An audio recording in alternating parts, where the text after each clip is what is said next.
আজকে এমন মজার কাঁচা আমের আচার তৈরি করে দেখাবো যা দেখলে জিভে জল আসবে এ বারবার রিকোয়েস্ট আসবে এই আচার তৈরি করার জন্য। হ্যালো এভরিওয়ান, আসসালামু আলাইকুম। সবাই কেমন আছেন? আমি আরজু। আজ আমি নিয়ে এসেছি কাঁচা আমের চাটনি যা জিভে জল আনার মতো অবস্থা। এখানে আমি কাঁচা আম নিয়েছি আর কাঁচা আমগুলো সুন্দরভাবে আমি চোকলা ছাড়িয়ে নেব। আর এখানে অনেকগুলো চোকলা ছাড়ানো হয়ে গেছে এবং স্লাইস করে কেটেও নিয়েছি এবং এগুলো সম্পূর্ণ আমি পানি দিয়ে সেদ্ধ করে নেব সামান্য একটু লবণ দিয়ে। একটু লবণ দিয়ে সেদ্ধ করে নিয়ে আমি এগুলো বাকি পানিগুলো আমি ছেঁকে নেব আর এখানে আচার তৈরি করার জন্য রেডি করে নেব। আসুন কথা না বাড়িয়ে ভিডিওটা শুরু করা যাক। এই আচার বানানোটা এতটাই সহজ, আমি সুন্দরভাবে স্টেপ বাই স্টেপ বুঝিয়ে দেব। এখানে আমি নিয়ে নিয়েছি শুকনা মরিচ, তেজপাতা, দারুচিনি আর গোটা ধনিয়া। সমস্ত উপকরণগুলো আমি এই কড়াইয়ের ওপরে সুন্দরভাবে ভেজে নেব আর ভেজে নিয়ে সমস্ত উপকরণগুলো একটা মিক্সিং হামানদিস্তায় গ্রেট করে নেব। আর এ পর্যায়ে আমি দিয়ে দিচ্ছি মহুরি। আর মহুরিটা দিলে কিন্তু খেতে সুস্বাদু লাগে। আর এর জন্য আমি এখানে মহুরিটা দিয়ে দিলাম।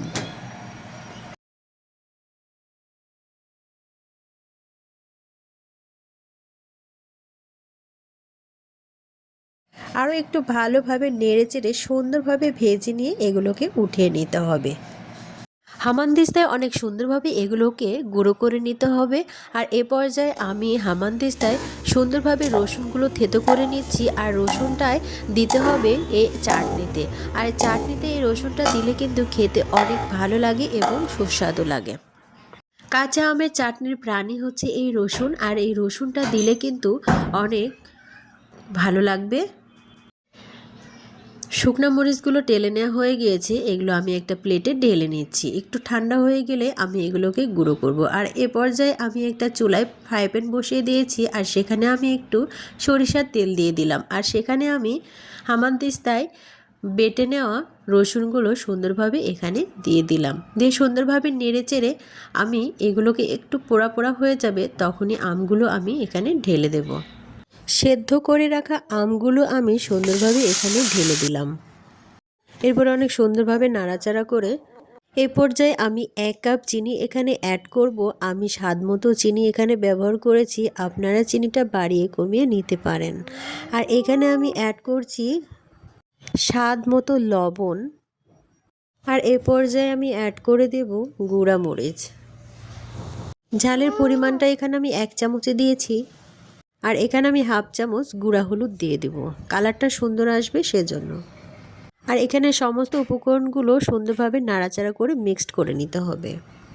আর এ পর্যায়ে চুলার আঁচটা লো টু মিডিয়ামে রেখে অনবরত নাড়াচাড়া করে পানিটা শুকিয়ে নিতে হবে। চিনি দেওয়ার কারণে এখানে একটু পানি বের হয়েছে।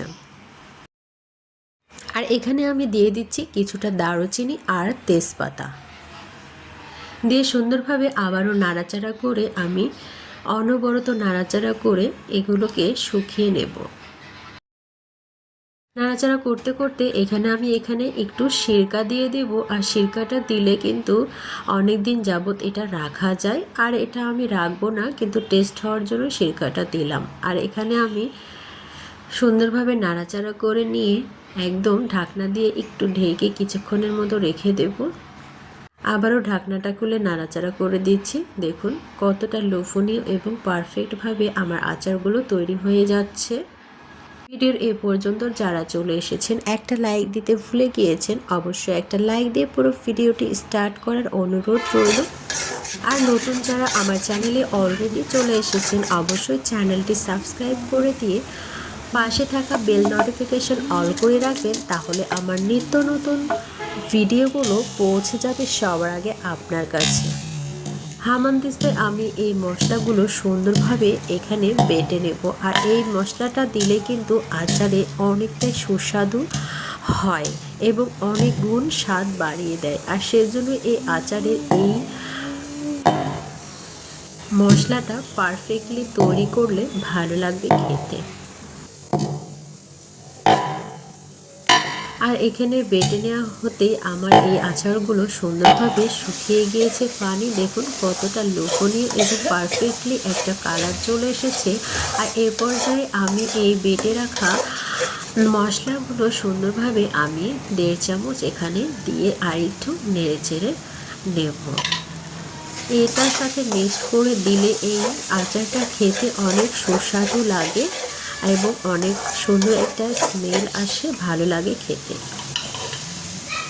এখানে আমি আরও 1/2 চামচ দিয়ে দিলাম। এখানে মোট 1.5 চামচ আমি এখানে দিয়েছি মশলা, আর বাকিটা রেখে দেব অন্য কাজে লাগানোর জন্য। অনবরত আমি আরেকটু নেড়ে চেড়ে আমি এগুলোকে উঠিয়ে নেব। আর একটা প্লেট নিয়েছি, সার্ভিং ডিশে আমি এখানে সার্ভ করে নিচ্ছি। দেখুন কতটা লোভনীয় এবং পারফেক্টলি এটা তৈরি হয়ে গেছে। যারা রান্নার কাজে অনেকটাই নতুন আছেন অবশ্যই আমার এই চ্যানেলটি সাবস্ক্রাইব করে রাখবেন এবং নিত্য নতুন ভিডিওগুলো ফলো করবেন, তাহলে অনেক সুন্দর সুন্দর ইউনিক রেসিপি পেয়ে যাবেন আমার এই চ্যানেলে।